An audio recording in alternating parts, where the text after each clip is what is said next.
আমি ত্রিপুরা কাবাডি অ্যাসোসিয়েশনের সেক্রেটারি হুলুপাল বলছি। যে আজকে আমরা এখানে জুনিয়র গার্লস টিম সিলেকশন করতে যাচ্ছি।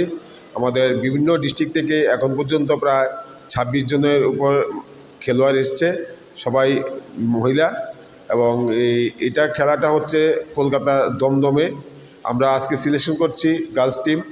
এখানে আমরা টেন্টেটিভলি প্রায় 14 জন থেকে 16 জন সিলেকশন করে ওদের কোচিং ক্যাম্প করাবো 10 দিনের। তারপরে আমরা 23 বা 22 তারিখ এখান থেকে ট্রেন যোগে কলকাতায় ওরা যাবে। ওখানে দমদমে 25 থেকে 28 তারিখ এই ন্যাশনাল মিট হবে।